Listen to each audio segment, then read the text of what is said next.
Good evening, everybody. Welcome into this special edition of the Attitude of Aggression Wrestling podcast. Co-doing the deal here tonight with Rey is already promoting the brand new World Heavyweight Champion. It is WrestleMania Sunday. It is night 2. We are here to discuss, recap, reactions, all that good stuff for WrestleMania night 2. Hell of a night, guys. Lots of stuff to discuss here tonight. Let's get into it. Let's just start at the beginning because there's so much to talk about. Let's just keep it chronological and save the best for last. We got the show started. Oba Femi, Brock Lesnar. Let's talk about it. I mean, Oba Femi looks like a superstar, comes into this match, beats Brock Lesnar, which most of us did not think was going to happen. Do the strut. I like it. I love it, baby. That's a big thing. His beating Brock wasn't maybe like wow, that echo is kind of bad. Wasn't like the biggest surprise in the world, but Brock's retirement is going to be something that'll be talked about for a while.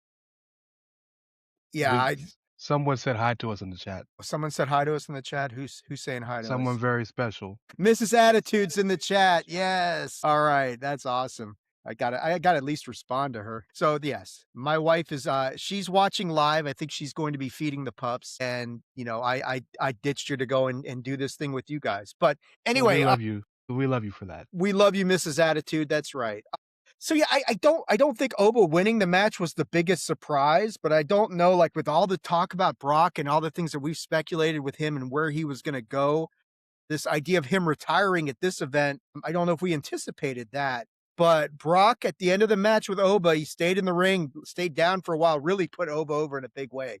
Takes off his gloves, takes off his boots. Paul Heyman's in tears. The crowd's giving Brock a really good reaction. It looks like Brock Lesnar retired, but who knows what they're going to do. But as far as everything is concerned, dude, like yeah, Brock put Oba over in the biggest way possible. Oba was a superstar the moment he hit the stage, that entrance, everything he did. Huge win. I mean, shrugged off the F5. Most people don't do that. Choke slam, fall from grace. Oba Femi wins a huge. I mean, you couldn't put him over any bigger than that, I don't think. Tunney, I'll go to you first on this one. Your thoughts. Oba Femi takes down Brock Lesnar, and have we seen the last of Brock Lesnar? My gut tells me yes.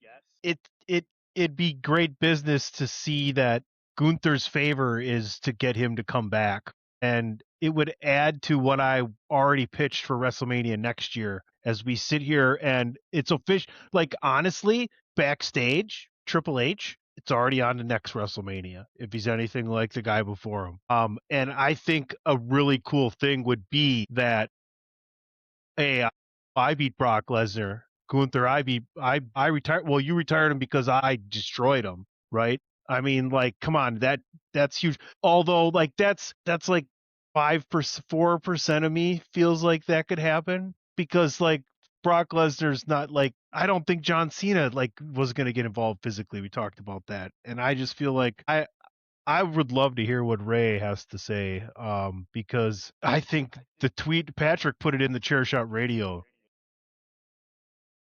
DM thread. If you guys didn't see it, tweet of the night was Kofi Kingston tweeting out "finally avenged" after this match, and I thought that was clever as fuck, Rey.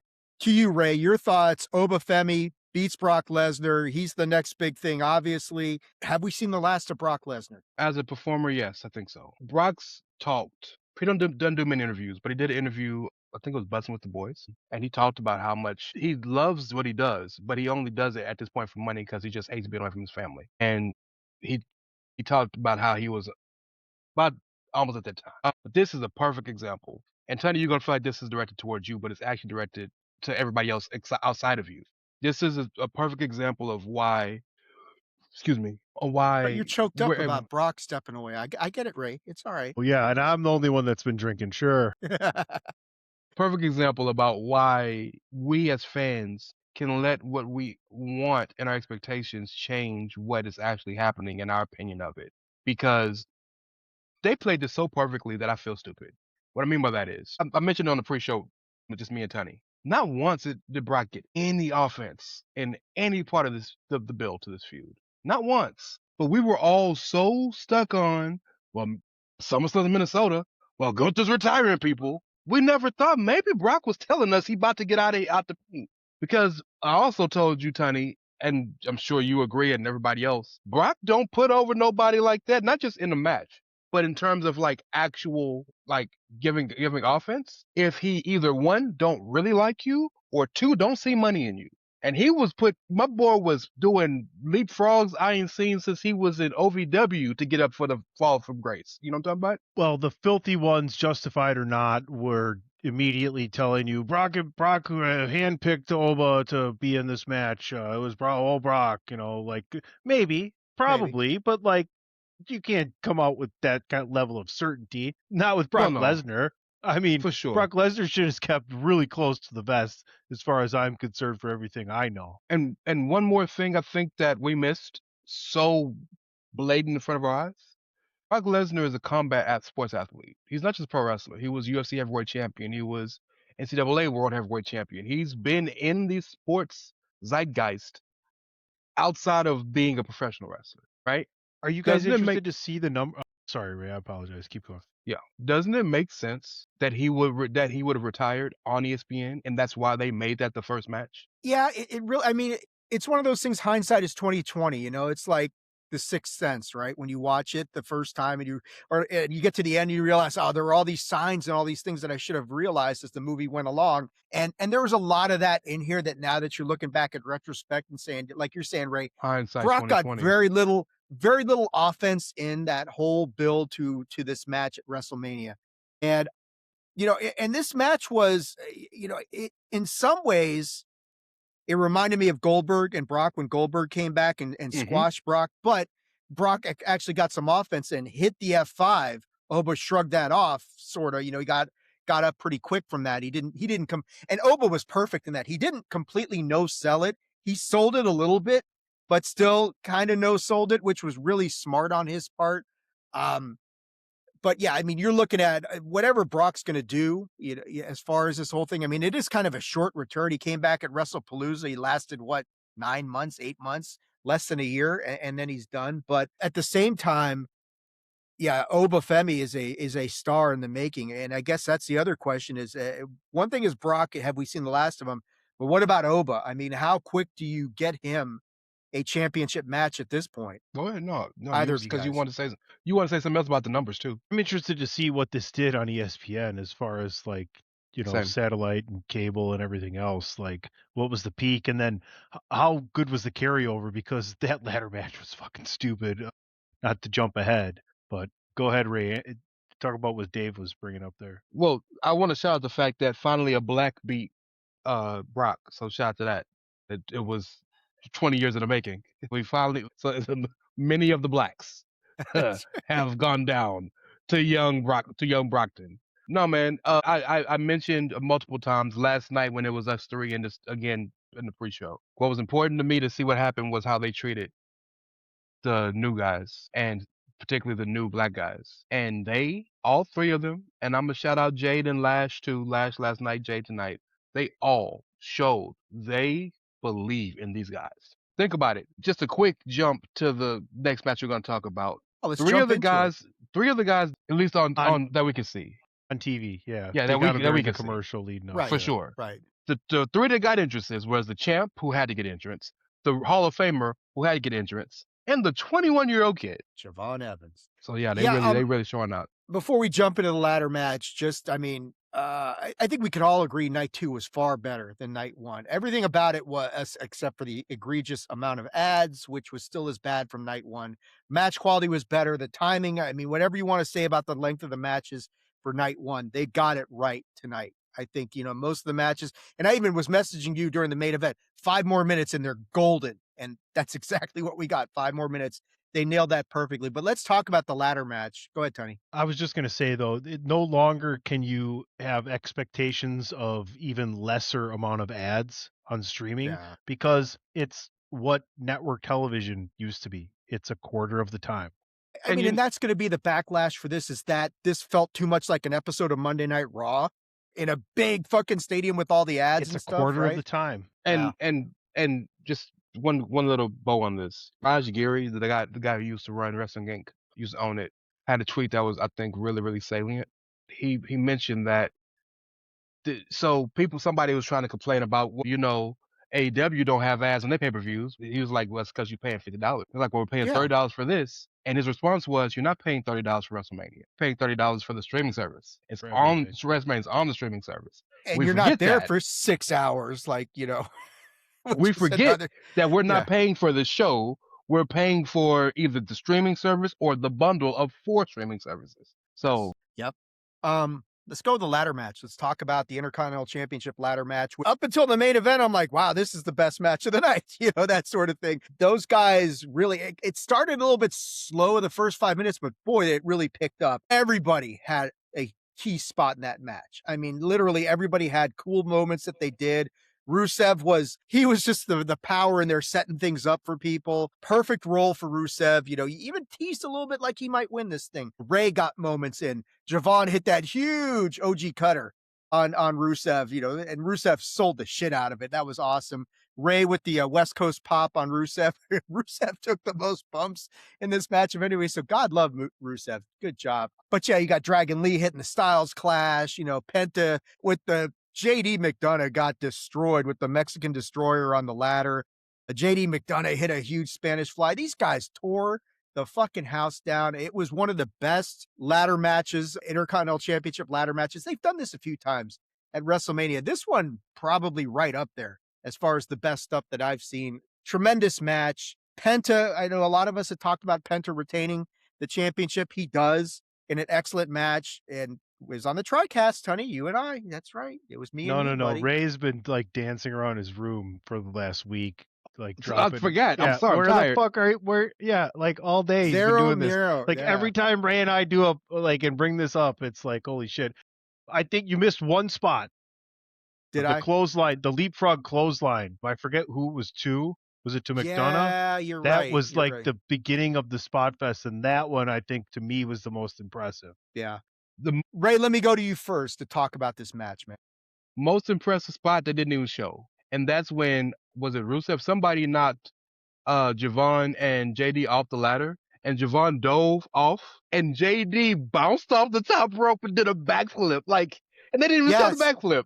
Yeah, they cut to the wrong camera angle there. Yeah. They were like, how did JD McDonough survive that? He was awesome. And I mean, I cannot say enough about, you've got to get the right people in a match like this. And they got the right people in the match like this. What are you saying, Tunney? Go ahead. Grande Cabeza. Grande Cabeza, that's right.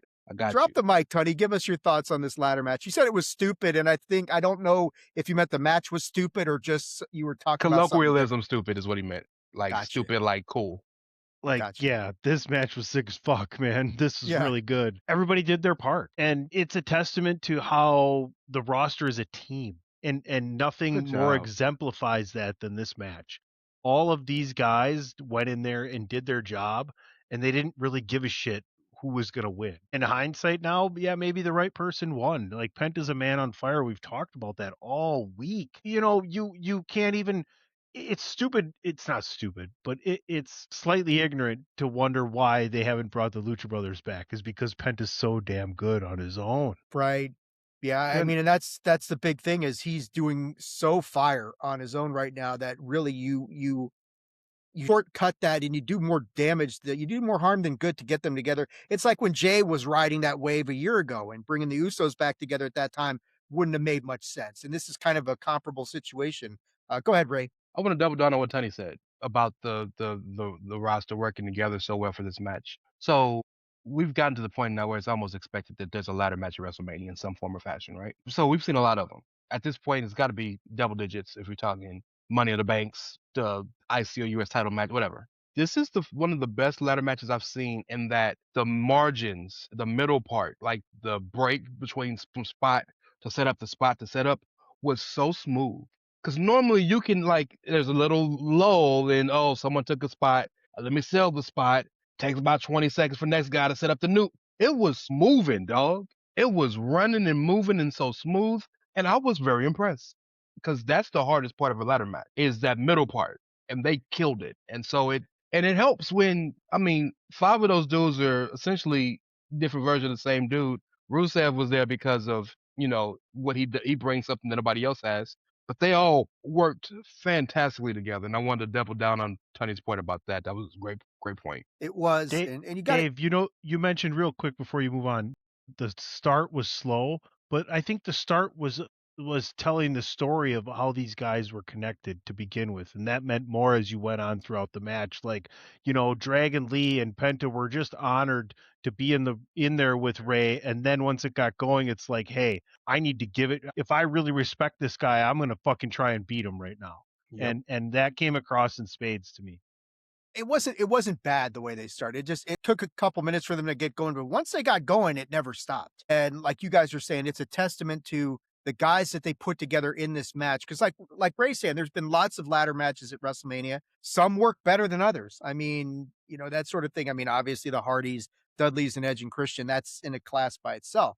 But you've got stuff like when Matt or Zack Ryder, Matt Cardona, whatever you want to call him, won a few years ago.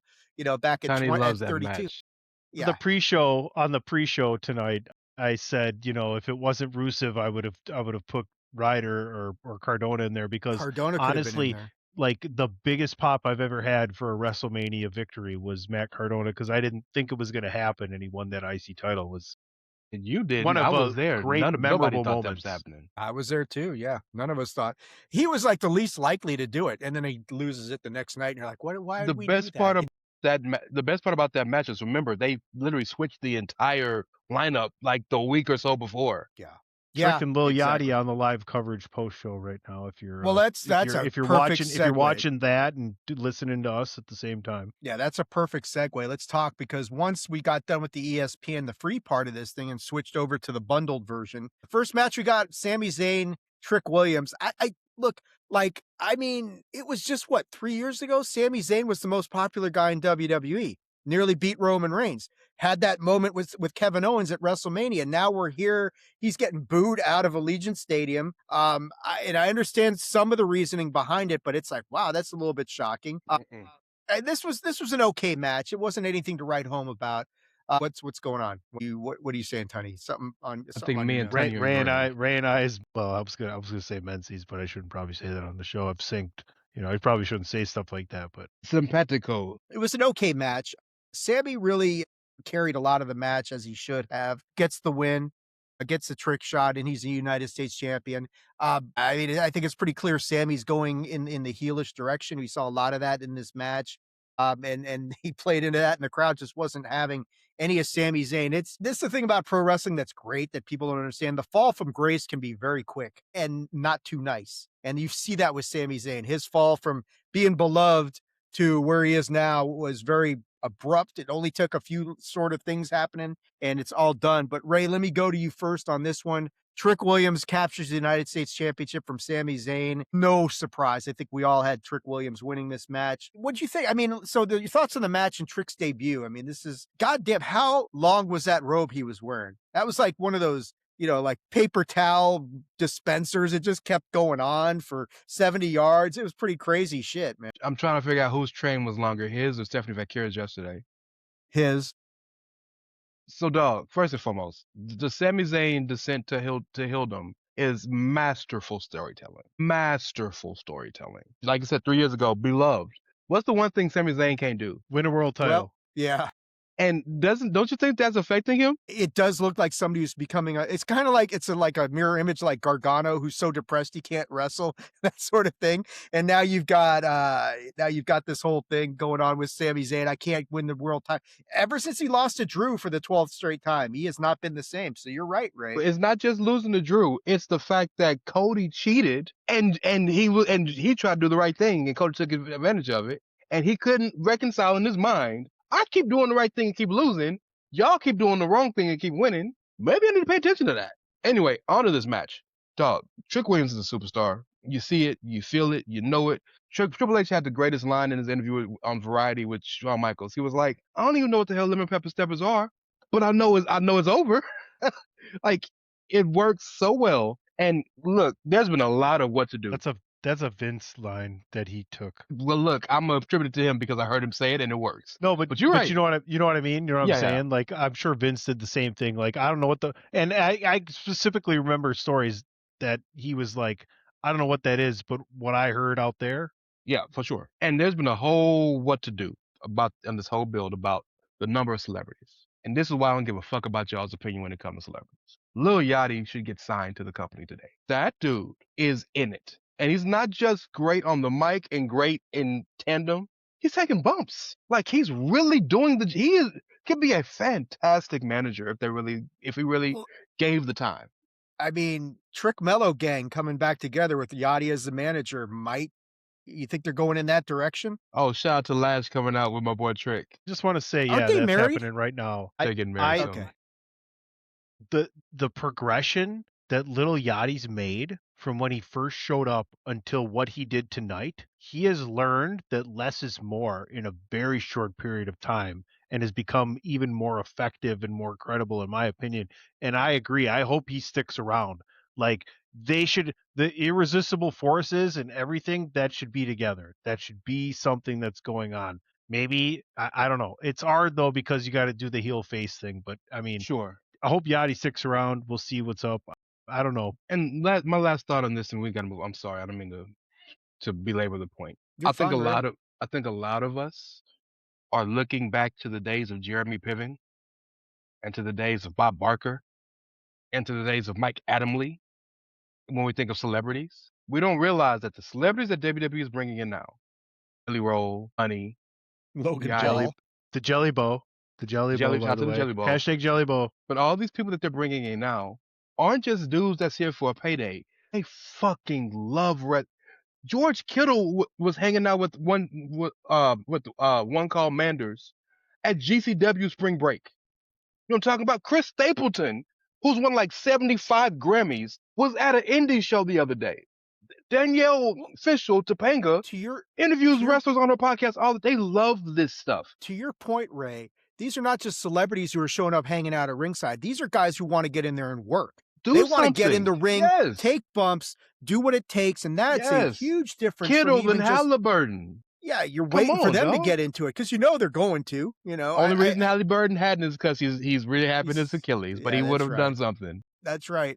Kittle, it's just a matter of time when his drunk ass gets in there and takes some bumps. Gronk was back tonight, and they did a drink off. That was pretty cool. They had a drink off. Tunney, let me go to you on this Trick Williams Sami Zayn match and get your thoughts on it. I mean, Ray summed it up perfectly. Trick's a megastar, and it's already here in rapid. I mean, there he is, right there. So, your thoughts on this match and Trick becoming the United States champion? If there's more to this story involving Mello after this, I'm gonna be less harsh on the absolute harshest I've been on anything is the build to this title match, and that would be okay. And I see now where we had to turn Sammy heel because it was the best payoff for Trick because Trick has to be a face because people are going to chant his shit no matter what. It's so over right now, and he deserves it because not because that's an awesome thing they can chant. It's because he's awesome. His character, his in-ring work, and you know what? If this heel turn leads to Sami Zayn getting some type of title shot and winning between now and WrestleMania, I'm not saying he has to have a title shot at WrestleMania, defend at WrestleMania, but Sami Zayn deserves to be a world champion at some point. Agreed. And I think that's the big thing is like, what's next for Sammy? And I think like you're saying, like one thing about Trick is he's in that rarefied position where it doesn't matter what he does, he's going to get cheered. So you could turn him heel, turn him face, keep him heel. It doesn't matter. He's going to get the cheers. The bigger question is, what do you do with Sammy at this point? And I think, like you're saying, if it leads to a world, maybe it's him versus Cody at SummerSlam or something. I don't want Sammy to be this generation's Scott Hall, Jake Roberts, Mr. Rick Rude, Rude, Kurt Hennig, et cetera, Roddy Piper.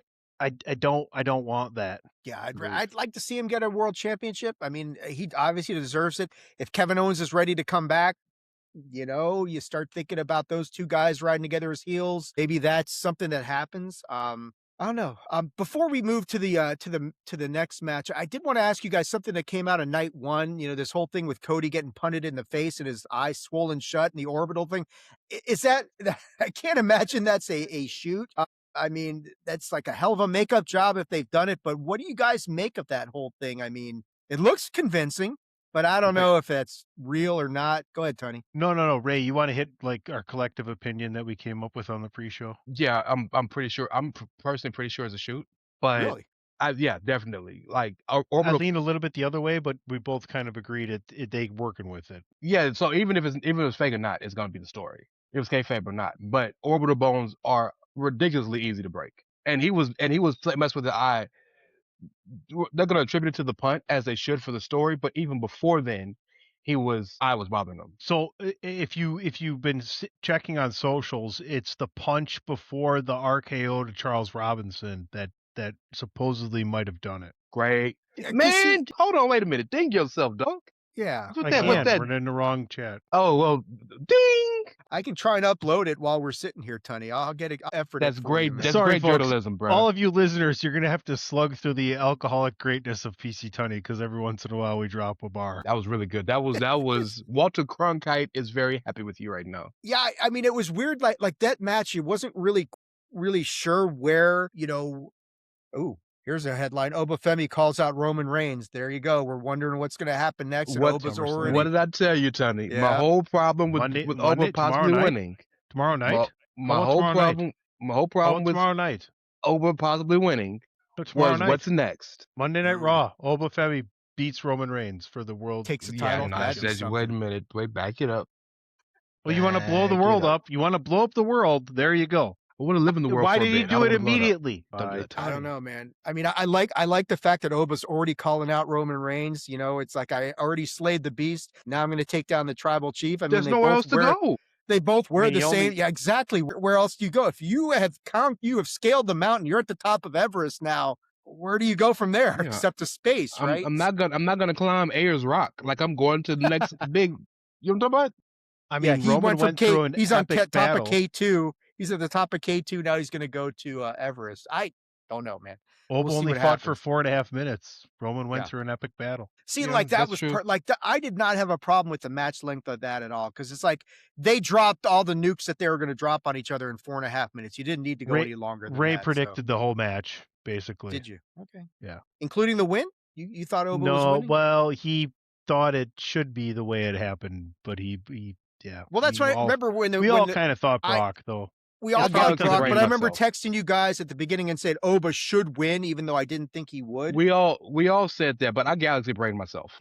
Well, you Also, if I had any inkling Brock was retiring, I think we all would have picked made. Oba. Well, sure, right. That would have made a huge difference. And did I say that, Ray, before the show started? How long is Brock left? Like he's done. Like, and it happened. That's crazy. Yeah. Yep. Good for him though.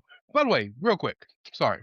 No. I know Brock gets a terrible rap because he's been involved in some things, and there was that one thing with Vince and whatever. Just on the day to day, Brock seems like a really chill dude. Yeah, like you're saying, I farm, I hunt, I take care of my family. Like that's it. I can rock with that. Yeah. He gets a bad rap because he's not the most personable with the fans. And it's like, well, that's okay because fans take advantage of that whole situation. So who gives a shit? It's his privacy. Let him do his own thing. Stay on the farm in Minnesota. Do whatever you're going to do. I don't begrudge him any of that stuff. Brock's earned the Same. right to be who he is. He's had a unbelievable career. He's been doing this forever. Like you said, he was a star of WWE. Went away, tried his hand at the Minnesota Vikings. That didn't work. Pivoted to the UFC, became a heavyweight champion, came back, ended the streak, all this other shit. I mean, don't ignore the fact that he's IWGP World Champion. He went to Japan and took that over for like. I mean, and I asked you guys, if he's really done, does he get inducted next year in Saudi? Which seems, but he's all about that money, that Saudi fuck money. So I mean. Maybe he does. He's gonna go. It's just when does he want to? And yeah, don't get me wrong. He's done some things that I think deserve to be criticized. And if you feel if it's too much for you to accept and move on, I totally accept it, totally get it. But by and large, I don't think we should all be held against our worst moment, especially when our worst moment didn't actually do anything. I just was involved. Tangentially, no less. Tangentially, yeah. Nonetheless, I'm saying all that just because I want to make sure. This is one of the greatest professional wrestlers ever walked the earth. Yes. And I hope he gets the flowers he deserves. Absolutely. And I'm scared he won't, but I hope he does. Go ahead, Tony. I mean, one of two of the most legitimate professional wrestlers of all time. And you know exactly who the other one is. Bob Backlund. Yes, absolutely. Ray, you're fired. So I go to bed? Yeah. Fuck, I fucked that up again. So, yeah, let's move on. Ray, I think it's time for us to take a victory lap here with the following match. Not a lap, a victory Not a lap. stretch. Tunney gets up and leaves. Sorry, Tunney. The Demon Finn Balor takes on Dominic Mysterio in a match that they morphed into a street fight, which I legit told Tunney when they switched it to a street fight before the card started. I said, you might be right about your prediction, because Tunney had predicted Dominic to win. When they morphed that, I thought, okay, we got to get the Judgment Day and all that fun stuff. This match stayed shockingly clean. And it stayed a street fight. And as soon as it stayed clean, you knew Dominic had no chance of winning this thing. But I will say this. Dominic looked great in this match. I mean, Finn did everything he could to make him look like he had legitimately had a shot at beating the Demon. You know, there's the frog splash, multiple frog splashes that weren't enough to put down the Demon. And as soon as Dom set that table up, in my mind, I'm like, coup de grace through the table. It's coming. You knew that shit was coming. And that's exactly what we got. You know, the shotgun drop kick with the chair wrapped around his head, nasty spot, coup de grace through the table. Finn Balor, excuse me, the Demon wins. Okay, IC champ. What is? No, it's the WWF champ. Okay, look at you. Is okay? You know, Tunney. You know, just for that, you get to talk about your prediction and why it didn't happen first, and you know, just tell us about it, man. I love Tunney in the chat saying, "I told you that the Demon would win." I was like, "Yeah, that's right, you did." Go ahead, man. I am the champion of content. We've officially done it. It's 14 podcasts spread out over 9 days. And I officially, and it's really just this title is so goddamn huge. This is the Andre the Giant belt. It's a really not even a testament to what Ray has been doing. So I'm just trying to hold up my end of the bargain. But these guys are so full of shit. I'm like all week, like, guys, they don't bring the Demon back for nothing. You know, I mean, come on here. Dom's Teflon. I've been telling them. And now they're trying to turn this bullshit line around that I was saying that the Demon, it's all crap. Who's the champ? You know these shows are recorded, right? Who do you believe? Who do you believe?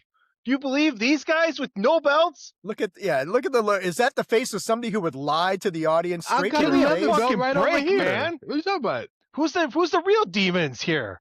You guys. Exactly. All right, by the way, tell us about this match, man. Talk about this. It was really good. It was probably a little too short, but what are you gonna do? I don't know. I was okay. Is this the last time we see the Demon? Is the question. For a while. I mean, they bring him out like, you know, they bring him out for special occasions. But yeah, I mean, I'm glad to see Finn get a WrestleMania moment, you know, because he hasn't had that. Well, I don't know.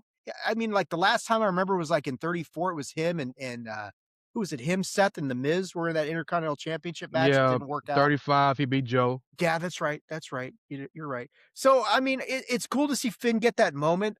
Dominic, like, I do agree with Tunney on the one point that Dominic's Teflon. This match meant nothing.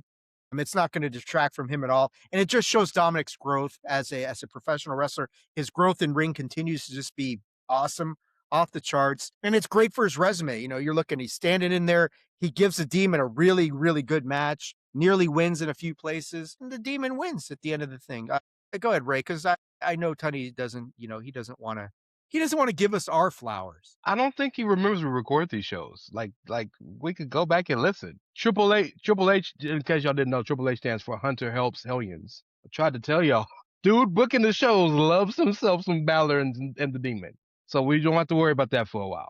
No, man, great match. Right man won, the right time. And I think it was really, really clever to have both men's matches from the Judgment Day on the card, because JD couldn't help, because he just got put through 75 different ladders earlier in the day. So I just thought it was really, really smart. Yeah, I agree with you. I thought smart booking all the way around. Excellent match. Dominic's still the AAA Mega Champion, so nothing is going to be that big of a problem there. Tunney, you got any final thoughts on this match that you expertly predicted? Sort of correct? Don't worry, we'll get to my brilliance soon. Okay. You are curse.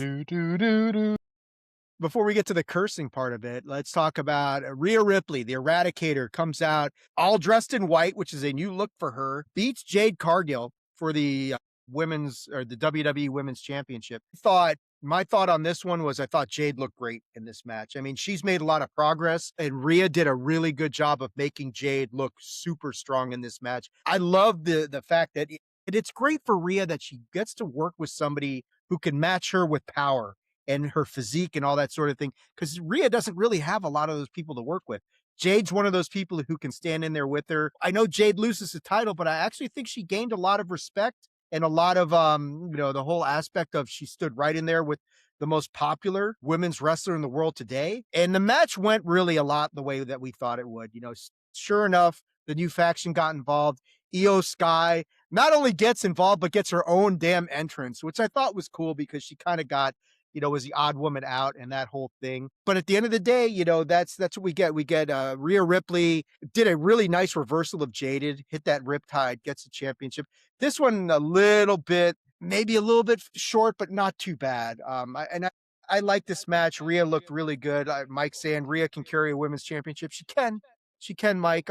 Jade really looked good in this match. It was an excellent match all the way around. But again, you got to have these moments, and especially with some of the fallout from night one being as negative as it was, whatever, if there was any lingering doubt who was going to win this match, putting that belt back on Rhea, getting that big moment, that was the right thing to do. Tunney, let me go to you first on this one. Your thoughts: Rhea Ripley defeats Jade Cargill to win the WWE Women's Championship, and that's like her fourth championship reign. The besties are riding tall again, man. Rhea was 3-3 coming in, and this was her seventh WrestleMania in a row. And I think as much as WWE ignores records, like I don't think they wanted her to get into the losing side of things. And I think Jade's had a really good run and established a great heel faction. And the most important thing that happened wasn't Rhea Ripley winning. It was Jade Cargill having probably her best match ever. Her growth has been spectacular. Like, people have gotten on her for not being able to, come out of a match without having to talk about a couple of spots in the match. She looks great. She's confident. I was pretty confident that Rhea was going to win. So I wanted to see what Jade would do leading up to the start of the match to give anything away. And she didn't until the ref tried to take the belt from her, and she said, "Hold on." And this was facing away from hard, and grabbed it and had a really quick moment with it. And I went, okay, I got this one right. But kudos to Jade. Like, I was more impressed with Jade than anything else that happened in this match. Yep. And She'll loved get it Rhea's back. outfit. And just like, let's put it this way. It's really cool that Rhea's there. Maybe Ia starts to get jealous, and that's where we get the turn. But Jade is not very long for being right back up on top. Like, they're going to bring her right back up there. I think so. I think this was a great run for her. No, Her she'll first get run, she'll right? get She won it at Saturday Night's Main Event and against Tiffany, and has done a great job as a champion. Like, look, she's fostered a whole women's heel faction. dude, I could see her going up against Liv at some point in time and doing something on that end. I mean, now that Liv's got the world heavyweight champion, not the heavyweight championship, women's world championship, but yeah, good stuff all the way around. I agree with what you're saying. Jade looked fantastic in this match. Ray, your thoughts on this match, man? Okay, so here's the negative part of the show. I'm happy for Rhea. I think Rhea's a superstar and deserves every bit of success she gets. She seems to be an amazing person. She's an amazing wrestler. She does her job. There's nothing negative I have to say about Rhea.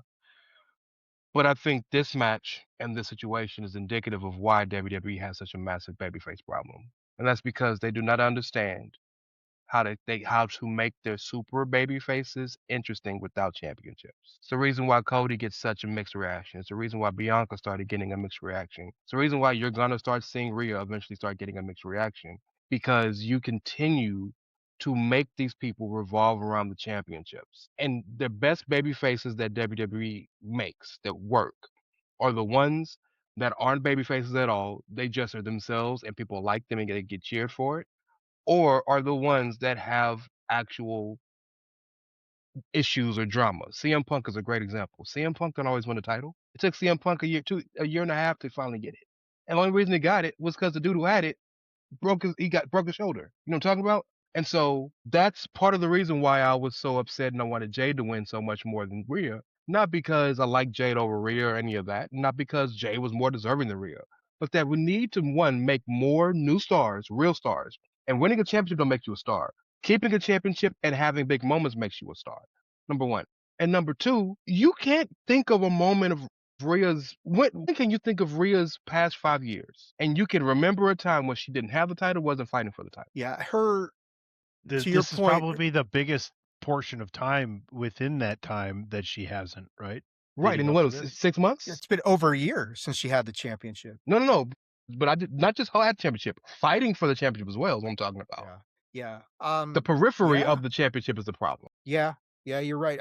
Rhea's, but yeah, all of her. You look at every moment that she's had, the iconic moments, other than having the tag championships, that sort of thing, are all centered around the championship chasing or being involved with like Liv, being involved with Charlotte, being involved now with Jade, that sort of Mike thing. asked a good question. Yeah, I think they please pull it continue up. that heel faction, actually, Mike. Mike asks, anyone think Jade will come back and form a new angle or identity? Is that the end of Jade as we know her? Ray, would you Nah. agree with me? I think that heel faction just gets stronger. Maybe he comes back.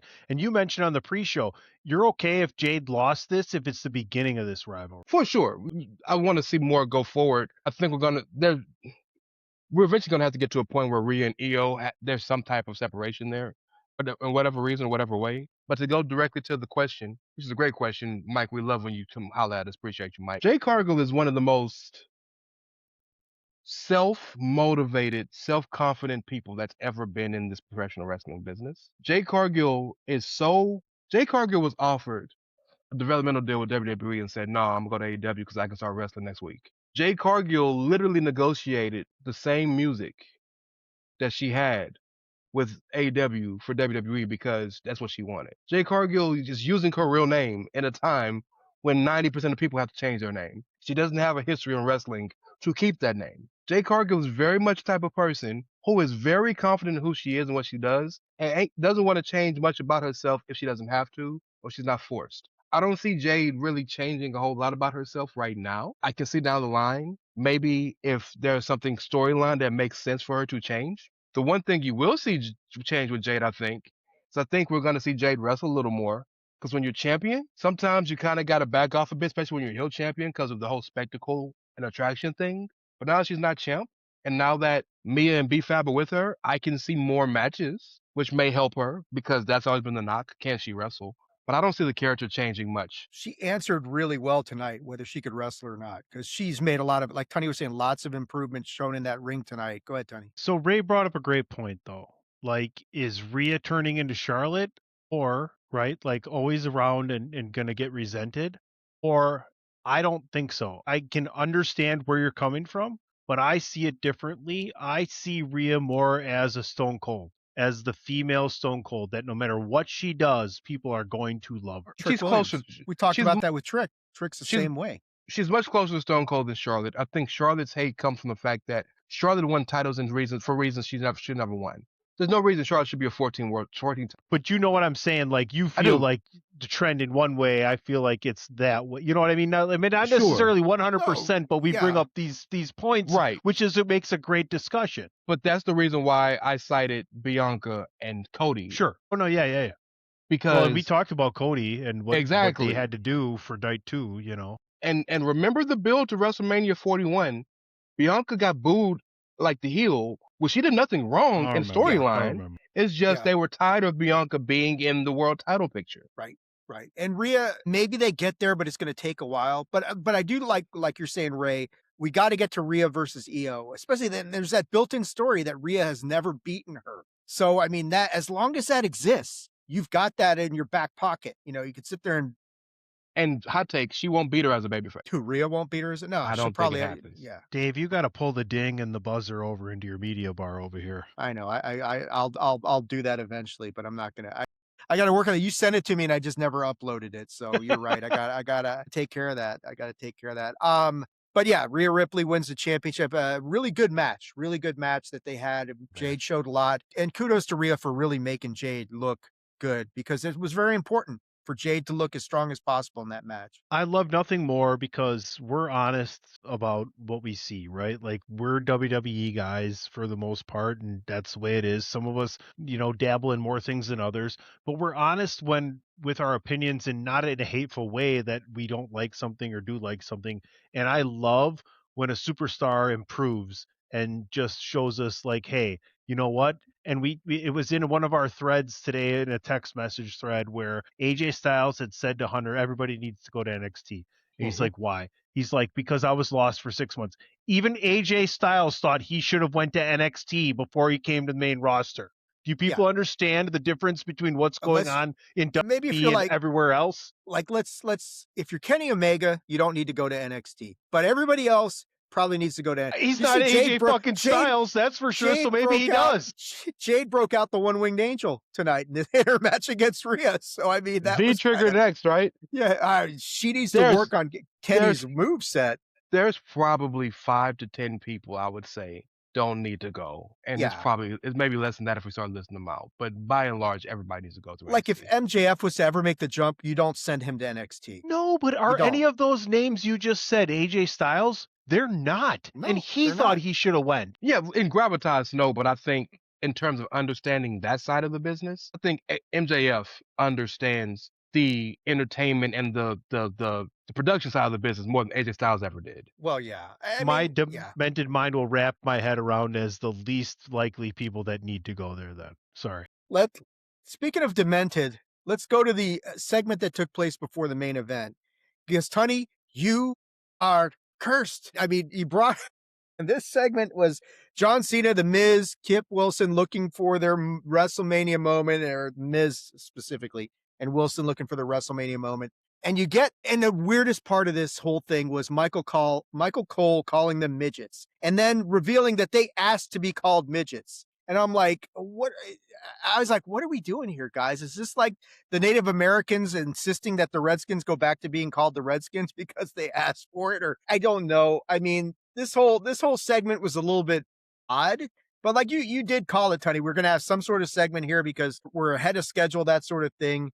I don't know. I mean, Danhausen's so over right now that it's kind of cool, but it's like, did need the minis involved in this? Couldn't we just got Danhausen beating Miz? Because Miz puts everybody over at WrestleMania, right? He could have given Danhausen a win here. What was the secret backstage camera back in the Attitude Era? It was like GTV. Yeah. Should we cut to a modern day version of it? Okay, so they have a modern day version in NXT. They have one. No, but picture like a modern day version on the main roster here, WrestleMania style, and we see Hunter like taking a piss from behind, right? And you hear the phone ring, and he looks at it and he's like, I'm not going to answer it. And then he looks at it again, and they zoom in, and yep, Vince, exactly. Mike got it. It's Vince on the phone. Like he got it exactly where I was going. He's like, hey pal, I know you don't really want to hear from me, but listen to this. Not quite maybe the dinks, not quite the doinks, but the dinks were certainly involved. Wrestling has always loved little people, midgets, whatever you want to call them. And midget is only a negative word to people because people who are midgets made it negative. Every little person you'll ever meet wants to be called a midget. So I'm not trying to be. Oh, it's you y'all know me. I'm one of the people that tries to say the right thing all the time. You can say it, Ray. White people. We did it. We did that. It was white people who did that. I'll take my victory lap here and say, right before this was happening, as the last match was ending, I said there needs to be something else that happens here. Ray was also right, though. It didn't need to be as long as the previous night, but I knew there was going to be something special, and there was no way they weren't going to put Danhausen. It was perfect to get him involved with Cena. Like, this segment was really, really good, you guys, for what it was. It was Sami Zayn versus the Jackass crew all over again. In Knoxville, and like the horrible, hokey smoke popper, and he's still there, and it just everything worked out. Miz, it was perfect for the Miz. Sorry, and no, keep going. I'm sorry. No, I'm done. Yeah, that I loved it. It made my heart flutter. I don't. This is not meant to attack or speak negative about the dude from the other company. It is not. But it is crazy to me how you had this dude in your company for 3 years and you barely used him, and in 3 months, a surprise coming for you. Danhausen is like selling top 5 merch seller and has a major spot on WrestleMania. To your point, let me put Mike's statement up here because this is absolutely on point. Favorite, the kids, love it or Nanas hate it. This was a very kids and nanas. Very kid-friendly segment. Absolutely kid-friendly segment. Can we give some love to Kit Wilson, who made himself a star?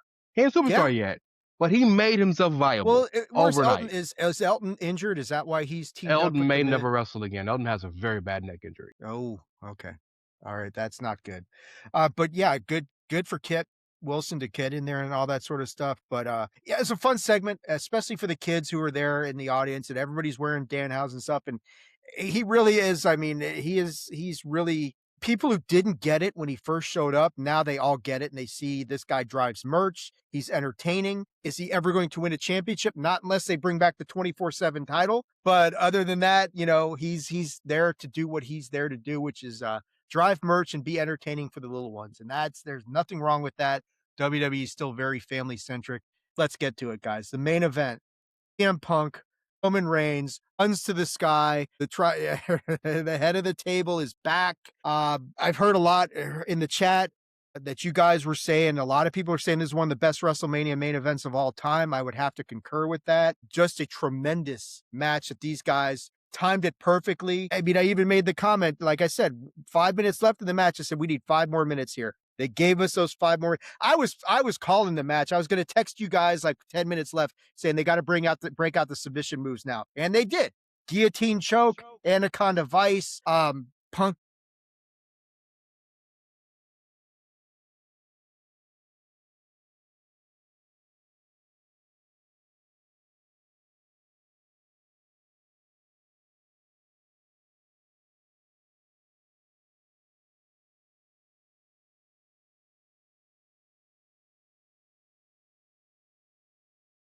Kicked out of like a second GTS in a row or something. That's when I realized, okay, yeah, Roman's winning this match. Match-ending GTS. If it wasn't that, it wasn't it. Well, yeah, and they did such a good job at the end and there's so much in this match, like Punk being trapped in the ropes and Roman just beating the holy hell out of him. Superman punches, busts him in the head with the ring steps, it breaks him, that sort of thing. Punk gets the advantage, hits that elbow drop that they teased early in the match. It's like, is Punk's old ass really going to do this? Yes, he is.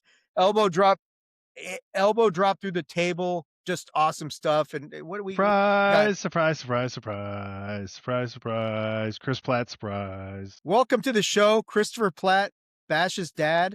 Dog, Chris, you trip me out every time you get on the call because you have that smile that like the dudes that are like hosting news have to, the fake smile they have to have because they know the camera's about to start. It's the most funniest thing to me ever, dog. Yeah, you look like you've been holding that face for like a minute and a half. Give me a second, because like the newscasters, it takes them a second, before they hit her in the ear. Yes, that's right. Thank you, Ray and Tunney. We're here on the scene. Delayed reaction live from Moscow. It's Chris Platt. Chris, how's it going over there? Start calling him the mailman. Dave, he's been delivering lately. I was going to do it. You stepped on it before I could, but it's just show though. We were just talking about the main event, man, and how a lot of people are saying this is one of the best WrestleMania main events of all time, which I think all of us concur. It is the match of the year. I know we got 8 months left in the year. I don't know how they're going to possibly top that match. That thing had everything going on in it. I mean, you had the emotion, you had the drama.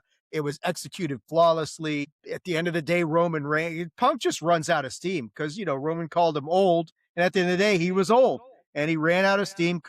Because he hits that GTS, Roman falls on his back. It's set up for him. He can't deliver it. At that point, you knew. Couple of spears away from Roman Reigns being the champion again. And we were talking earlier before you got on, Oba Femi's already called out Roman Reigns. So you already got that build going, but we've all kind of talked about it. Let me go to you first, man. It's been a long time since Christopher Platt has been on the Attitude of Aggression Wrestling podcast. Welcome back, brother. It's been a couple. Thank you, Tunney. Thank you, Tunney. You are always welcome to jump in this studio too, whenever you want, Chris. You are not an interloper. You are the man. So let me get your thoughts. Main event. What do you think of this? Roman Reigns recaptures. Well, I take that back. Wins for the first time the World Heavyweight Championship. Well, first and foremost, Dave, thank you for that. Because I put that in with Tunney. It's like, am I interloping? Like, am I overstepping my never bounds? You know what I mean? Absolutely never, man. I've partied with you in New Orleans. I've partied with you in Los Angeles. I mean, we have real world. This is not just like these other two jobbers out here who I've never met in person. You and I have been in the trenches together in New Orleans getting hammered. So maybe interloping a little bit. Need to respect Ray's authority, by the way. Maybe a little bit. It's okay. Go ahead, Chris. Okay, so number one, I'm drunk as hell because Bash had a good day at soccer, and I've been celebrating since he got back. Like he's breaking out of his shell finally, and So yeah, it you was just an veered away awesome from the day. orange slices, I see, and the Capri Sun and went to got it. But okay, so but in terms of the main event, this is my thing. And this is what I always say. And this is what I enjoy most about wrestling. Like, anybody can do the moves. You can train a chimpanzee to do the moves. And I'm not saying that there's not a place on the card for that, guys or gals that can just do moves. There certainly is. But you draw the money with people that the crowd is emotionally invested in. And once you get the crowd, and once the crowd is emotionally invested in what it is you have going on, you don't have to do all those moves. And then when you do like, 2 or 3 of those moves, or in this match, maybe 4 or 5, it just resonates that much further because the crowd is emotionally invested in what you're doing. And that's exactly what happened here. I knew that this was going to be the match of WrestleMania because both of these guys know how to tell a story, as Tunney just put up Tunney's, there. yep. Yeah, they're both awesome. Both of them. Obviously, y'all know I might be the biggest Phil fan on this podcast, and I love Roman as well. Personal And this, Charles. yeah, it delivered match of the year thus far. Obviously, it totally delivered. And the funny part is, Dave, that story that they told where Punk just ran out of steam. This is the exact same story that I have fantasy booked in my head. Me versus Taker when he still had the streak. Like literally, I swear to God, I've literally fantasy booked this. Like, and it ends with him having me in the Hell's Gate or the Heaven's Gate thing. You know what I mean? Hell's And Gate, then yeah. I use my last powers to power up and hit him with a power bomb, and then I just collapse because I have nothing left after that. And then that's how Taker finally finishes me off. So like this is literally the story that I have fantasy booked Well, that's myself into. So, WrestleMania yeah. 27. I gotta hop in. 27. I gotta hop in. At the beginning of this match, you can see them getting in their faces for the first time and wording to each other. And the only thing I really know for sure is Punk ends that verbal thing you can't hear with probably not. And I like to think Roman said, "Are you about to be able to take this ass whooping?" And Punk's like says, "Probably not." So to your point, Pat, like there you go. Like the only thing I didn't like was that an intentional botch kind of to start, or was that just they fucked that up to start? See, I like that. Was it intentional because like Punk could be condescending towards him and set the tone? Yeah. And the I only like other that thing, because no, go ahead. Go ahead. No, I was gonna say I like that. And if you watch CM Punk matches, there's a lot of botches in his matches, like historically. But that's what I like because it gives it an air of realism. Because if we're having a fight, like it's one-on-one, mano y mano, or woman y woman, or whatever the fuck, it gives it an air of realism because it's not gonna go smooth. If you've ever been to a fight, fights never go smoothly. They don't. Right. Like fights messy. never go They're smoothly. always messy. Yeah. Yes. Yeah. So I like that because it gives an air of realism. So the other thing was something Dave and I talked about, and I'm sorry, Yeah. Dave, for taking over for a second, but Take over. do you, Chris, and Ray, and I want to start with Ray, like, and this may be a thing where we've watched so much and it's just a us problem and it's not really a problem, and 90+% didn't even notice, but good grief, they're really bad at hiding the communication. They were really bad in a lot of parts of the match, but the match was so damn good, Ray, that I started to ignore it after I'd noticed it to begin with. I think it's a us problem, not a them problem. I also think it's a too many damn cameras problem. Better cameras and that- more cameras that they Ring catch the bell. everything now. Ring the bell. Well, don't have a again, bell. we got Wrong YouTube. You got a I bell, gotta- Tunney. I don't actually. I because I'm got like to this, import it to Dave my did- studio, I Chris. know, I'm I sorry, do you know, now, but I don't hear. It's You a can't- complicated thing. Can I touch on one thing about the match to me? And Of I'll pass course. it on to you guys. So we all knew this was going to be epic in some form or fashion. But I want to talk about the ending sequence because number one, I always want to call out beauty when I see it. And I think the ending sequence was beautiful. But I'm going to tell you why I think it was beautiful. I think it's important. Nobody has to watch everything. Don't be me. You ain't got to be me. I'm a dumbass. I get it. I watch way too much. But I think watching matters because it makes the things when you see them that connect the things you watched more potent. No different than the like MCU type thing, right? If you have watched a lot of CM Punk's more recent matches since he first came back in AEW, now here, the whole thing where he gets the GTS, Dude falls on the ropes and then falls on his shoulders, and then he picks him back up and then does the match. He's done that to so many people. He did it to MJF. He did it to Moxley. He did it to Rollins. That is a thing that has become a staple in his matches. And for the whole story to be about Punk being old and him run out of steam, then to take the spear, get up from the spear immediately because he's a crotchety old man who is just living off piss and vinegar, and then the final swipe, nowhere close. I think that is the most beautiful way to that. Put that with Flair's "I'm sorry, I love you," and with Shawn giving Taker the final throat slash before he puts him down. Beautiful way to go out on your shield. It made DJ think it might be in his last WrestleMania, and I don't think that's the case. Not even though. close. I think Not even health sustaining. There's at least one more. Yeah, I mean, we have not seen the last of Punk and Seth. Probably there's meat on that bone still. What about Punk and some young dudes? Punk's fought old guys since he's been back. He ain't fought nobody young I yet. think it's not a coincidence that him and AJ both lost. They can be off for a little bit here and come Good back point. in time to set up a SummerSlam match for both of them. Good point. And That's AJ the may be thing. done. This is art.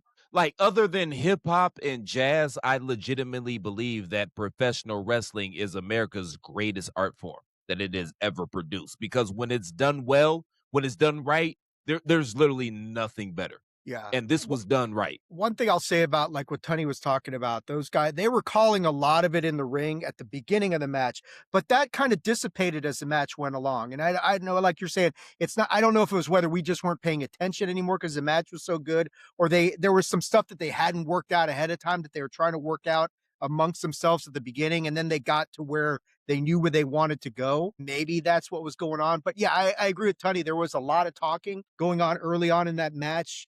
Maybe But they production gotta- figured out along the way how to hide it. Maybe. Oh, I but don't also know. it was.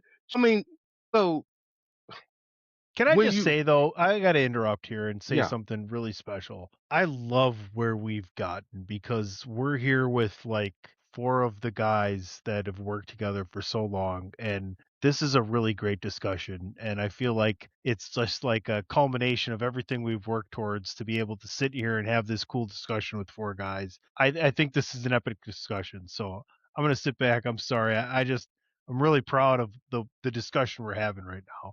It's been a long time coming and it feels really good. It feels like people, you should be listening to this. Tell other people to listen to this. Yeah, it looks like Roman has responded to Oba Femi saying he's not going to be the part-time champ, no part-time OTC this summer. Dude, if we're going to get Oba versus Roman at SummerSlam, then take my money that you're already taken, because that's going to be one hell of a match there.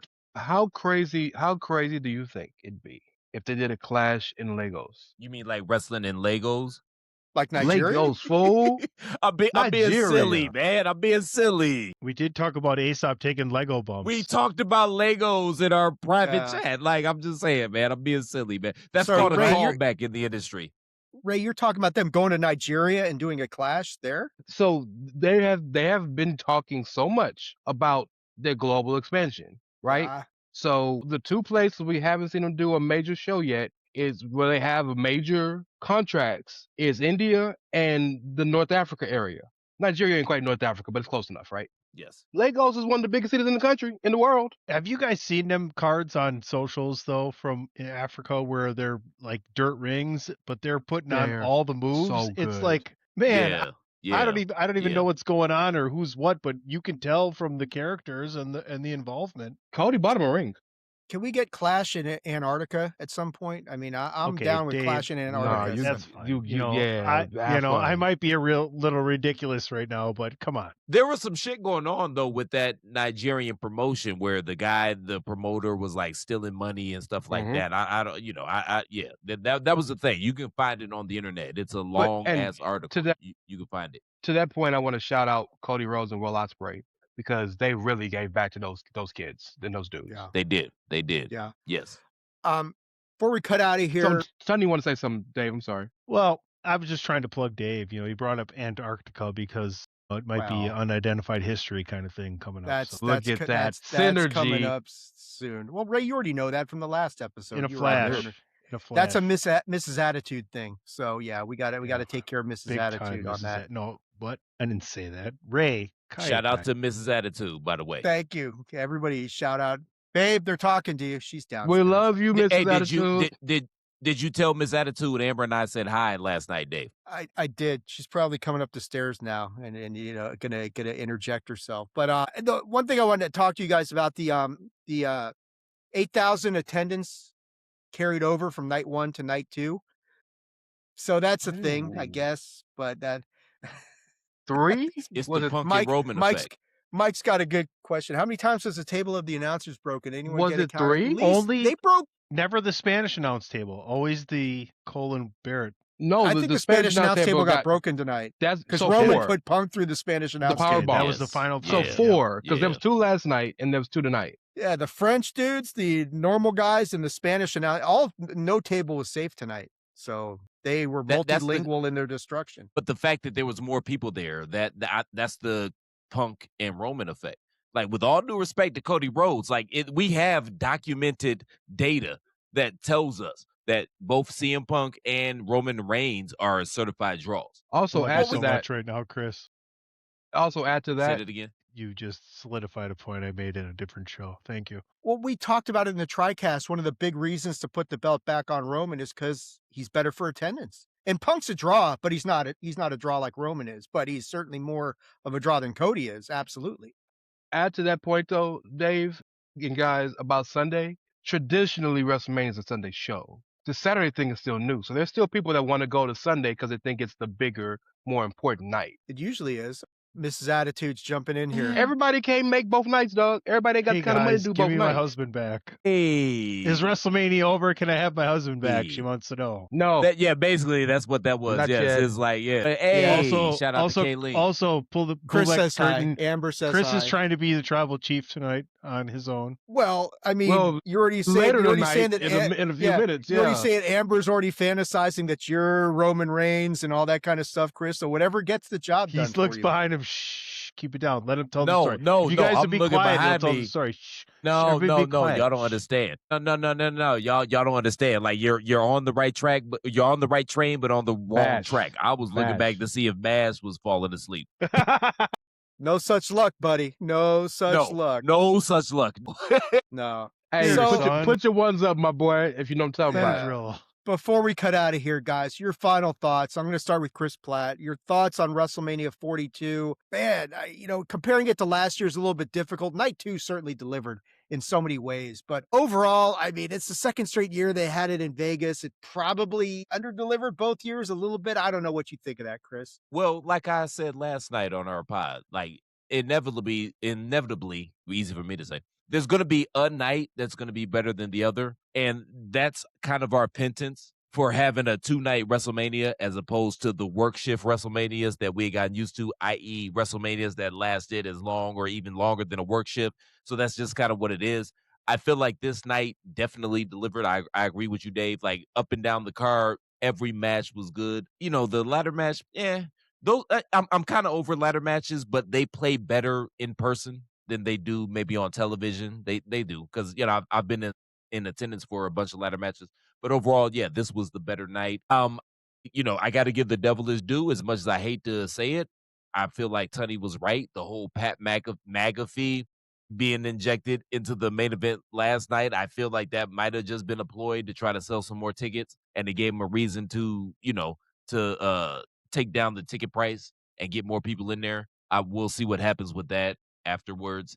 But overall, in terms of this Mania, not the worst, not the best. I put it in the middle.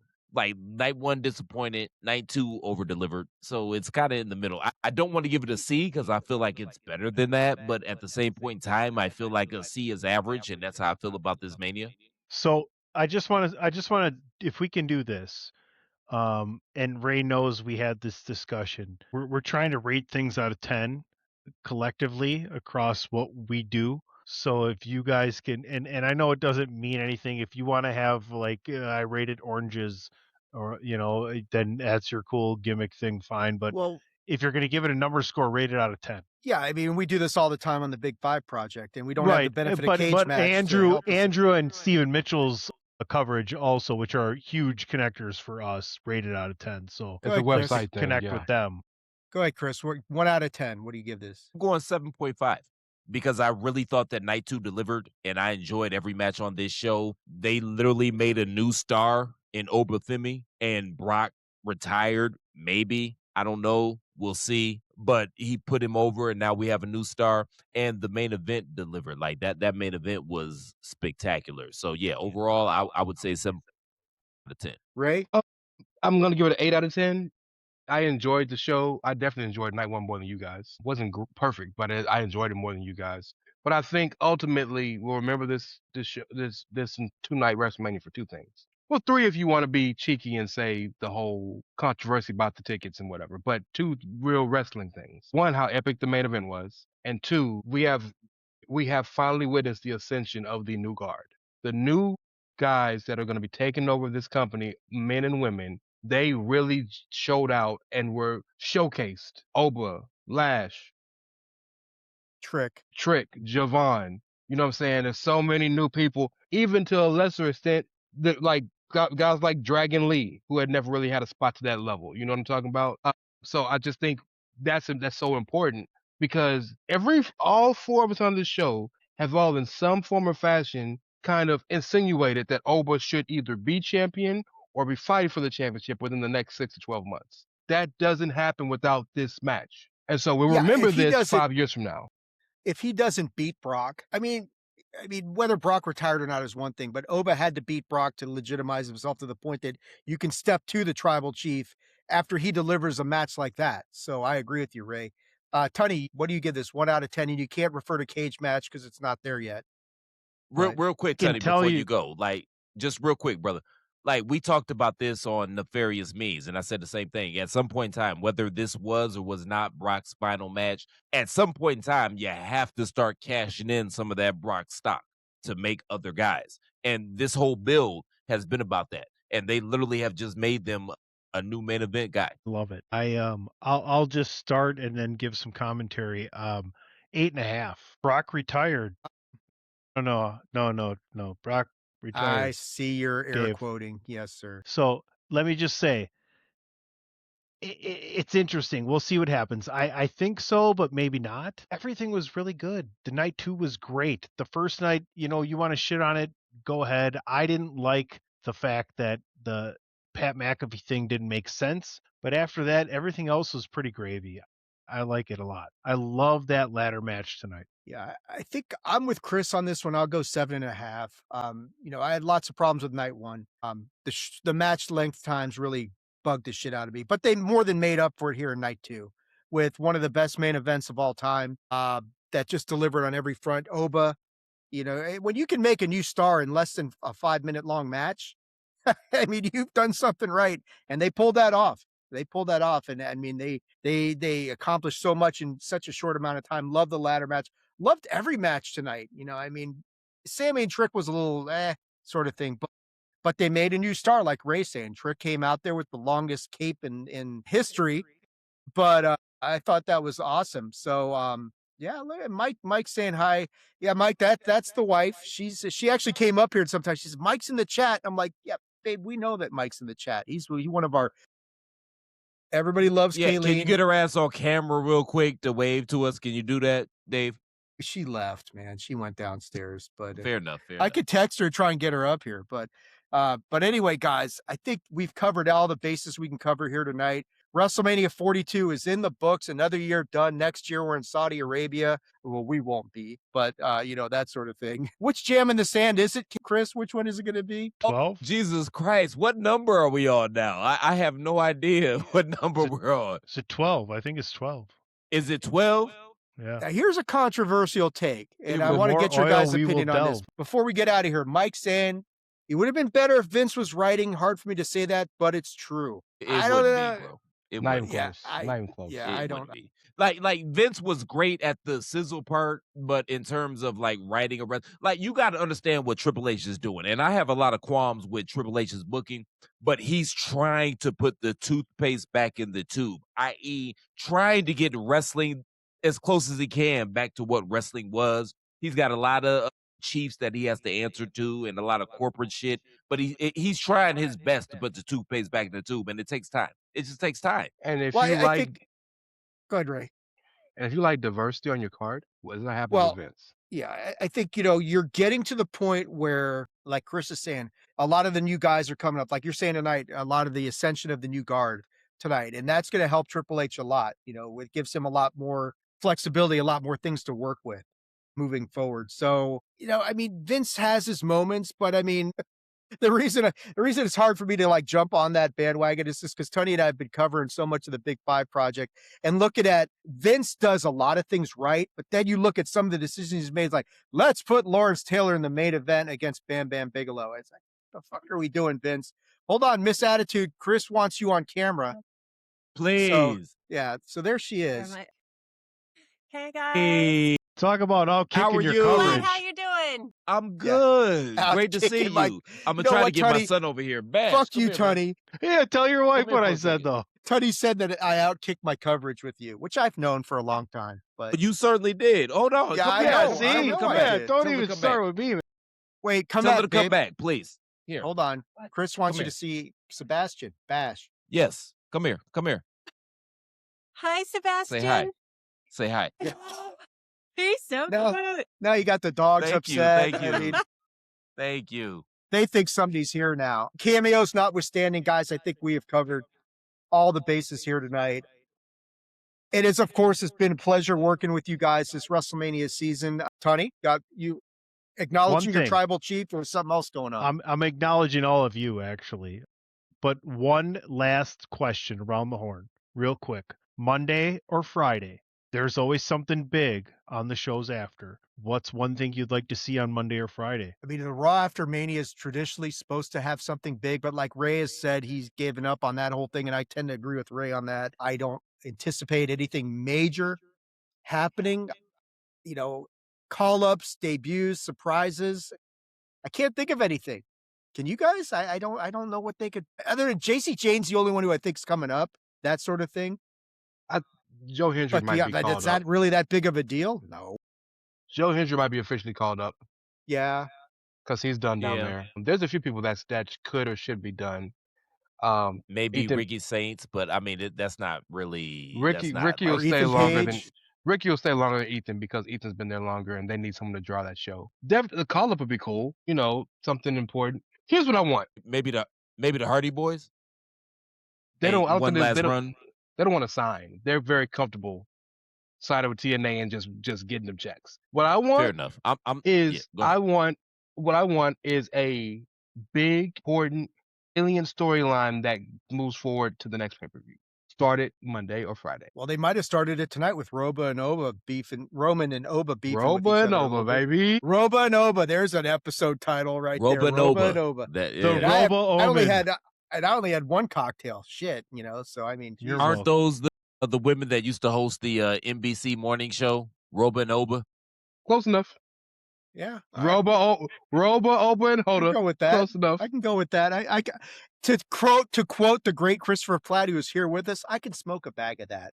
Guys, I think Ah. we've smoked Melon a farm. bag of enough here. It has been a tremendous WrestleMania season. So much great stuff going on the thechairshot.com. Big thanks. Shout out to all of you guys. Ray, Tunney, who have worked themselves into the bone. Chris Platt is back. We got Kitty Killer writing articles. So much WrestleMania coverage this year. Bags. Last year was, I told Mags Tunney is on back, Bandwagon Nerds today, last year was Cash-a-Mania. This year was Holy Shit-a-Mania because there's so much stuff going on. You guys have been awesome for this entire WrestleMania season. That's going to do it for the installment of WrestleMania. Let's go around the horn. Let people know where they can check you out on social media. Let's start with Mr. Chairshot himself. We got Miss Attitude downstairs. We got Mr. Chairshot right here. Ray, what's going on? We hooray for WrestleMania 42 being over. I get to go post the news and write a Roman Reigns column tonight. So hooray for Okay. fucking me. Well, you get the nice little edit here to add on some stuff. Shout out to y'all. Shout out to this. Shout out to us. Shout out to our partner brother channel show site, Attitude of Aggression. We can't be as good as we are without Attitude of Aggression because Dave and what he's doing over there has really carried so much of what we try to do on so many different levels, particularly video. So I appreciate him, appreciate you having us, appreciate you doing us. I'm at Rey Cash. Or it was Mysterio CASH as in dollars, the show, the channel, the company at Chairshot Media on everything. I'll let your boy, ProWrestlingTees.com/thechairshot. Go get all that good shit, lots of stuff. Platt probably has like 75 shirts on there. No joke. So just don't bother the one about him going like running for president. That's trash. The rest Platt of them Belaz 2020? Please do Basura. not. Basura. I do not need to 2028 get is right dragged around back the into corner. that I'm shit. just saying. I just officially am 2028 not is right around the corner. associated with this campaign. Officially, There are a I'm not bunch of kids associated. and there's a bunch of kids in Bangladesh running I around am with not those the Platt campaign Belaz manager. shirts. Never have been. Hey, never will man, be. 2028 is right around the corner. And let's be honest, can I Nothing to do with literally do that. any worse? I don't Yeah. think I can. They got Hey, and- Platt Belaz shirts I don't and think I can. Atlanta Falcons Super Bowl champion hats on. It's Last thing I want to do, I want to shout out the fact that our newest trivia show just posted. Shout out to everybody's little brother, AJ Belaz. Phenomenally Funky Facts is a brand new show. Had its first, we're going to do it every PLE week. First episode with one Percival Charles and Andrew Belaz. So, Yeah, shout out to that. Go listen maybe to that. invite me to that next time, Tunney, so I don't answer everything in the chat. You I'm just throwing that are out there. going to be invited to an episode. Thought you were You gonna say just need to you wait are- your turn instead of answering all the questions. So, hey, let's do this now. Dave versus Platt. Y'all want to be the May show? Hey man, I'll do whatever you guys want, man. Whatever you guys want. So I don't even know what y'all talking about right now. Like, what did I miss? Do you want to Hey, play Lick is a hell wrestling of a trivia job. against Dave in May? When in May? Okay, May's yes. kinda okay, packed, but when? Yeah, well, then. we'll I mean, figure it's it out. literally my son's birthday is in May, and along with Mother's got Day a and all that right, good shit. there's So, stuff like, yeah, going let me on know in May. when. Let me know Right, when. There's only like 7 days in May. I get it. Okay. Bro, it's like 30 days in May, but like, let me know. Like, talk to me. I tell you what, Christopher Platt, I want to say this to you. It is a pleasure having you back on the show for the first time in a long time. I am absolutely thrilled you are back into the mix. Even more thrilled that you got your microphone working. That is awesome, brother. Where can people check out the one and only Christopher Platt on social media? Dave, honestly, man, thank you for having me on, man. I really appreciate it. Tonight and last night, man, because I didn't want to like overstep my bounds and bogart into things, but it's always a pleasure to see you, Dave, and your lovely bride, Mrs. Chairshot or Mrs. Attitude. So yeah, I appreciate that, man. Yeah, Mrs. Y'all can find me Chairshot on might Twitter work. at the Real C Platt. I might be there. I probably won't. I'll probably Won't. be sitting here raising my son, destroying bullshit stereotypes about black men and children. You know what I mean? One child at a time. Busting them turkeys. And beating those turkeys, yeah. God damn it! Why did you have to say that? He's on punishment, actually. Yeah. Well, Yeah, because he was taught because he was smart mouthing his mom yesterday. Ooh, So we put that's him not on good. punishment Can't for have 2 that. days. Like he can't play the game today or yesterday or tomorrow. You gotta draw the line somewhere. You can't talk shit to your mom. That's not how this Yeah. goes. Yeah, in secret, Platt wants him to shit talk his mom more so he doesn't have to play the video game all the time with his son. That's what his mom said too. Tunney, I tell you what, why don't you let people know the commissioner of all things Chairshot related, where can people check? It's right there on the screen. You don't want to say it? You can Okay, follow don't me at say it. PC Tunney. I At mean, PC I'm Tunney. at the light at the end of the tunnel has revealed itself to one PC Tunney. So just thank goodness for all of you, and please continue to listen to everything that we do. Step into the light. As far as me, can't follow me on social media other than at Blue Sky at Attitude Ag, but you can go to attitudeofaggression.com. The website, you can go to the Attitude of Aggression's YouTube channel, which is where we're broadcasting here tonight. That's about it, guys. That's going to do it for this episode and this WrestleMania Night 2 recap. It is always a pleasure working with you fellas. To all of you watching, hope you enjoyed our in-depth analysis and recap of WrestleMania Night 2. I'm sure we'll be back soon. We got Unidentified History. We got the Big Five Project returning. Too much stuff Dragons. happening. Dragons, Chairshot, articles galore, podcasts galore. I lost track. Is that coming? Is that on the updated site, Ray? You guys wait to see. We announced, Ray, what did you announce to close the show? Reconfirm the announcement from the pre-show. Premium event for this month for the chair shot. What ifs? They coming for you. That Platt. should be good. You know the right. You're educated What if in the grammar. Macho Man never met Miss Elizabeth? Huh? Yeah. What if? Don't remind me of that because I have this book I got to read by Dave Lungard called The Macho Man Column. Hey, why don't you publish that shit, man? I just write this stuff for Was my it a head. book? Come Coming. on. Was Hey, it a felt book? like Dave. it's long enough to be a book. Shit. Pump your brisket book too. Yeah, well, that's I got a whole box full of that stuff. Yeah, go on Amazon.com, Bomb Brisket. Go buy yourself a copy. I probably need to update that because the grills are probably out of date by now. But hey, man, if you want to learn how to cook brisket, buy the book. The author's name is Tibor Logan. That is me. That's just a pseudo name I did. But hey, it's all good. That's going to do it, guys. Thank you guys so much. Thank you, everybody who's been watching WrestleMania 42 in the books. Where do we go from here? We're going to find out. But again, awesome stuff. Tony, you want to promote your hat? You want to lean in? No, I was just hanging out, listening to what you're doing. All right, guys. Thank you guys so much. Acknowledge Raymond Cashington. Acknowledge your tribal chief. Roman Reigns back on top of the world. We will catch you guys soon for more Attitude of Aggression. See you later. Wait, my catch line. Go ahead. For all you wrestling fans out there, stay aggressive. Do it with attitude. Make sure you follow Christopher Platt because he's back in there. Acknowledge your tribal chief. We'll catch you guys later. My Jewish brother, can I have the last word?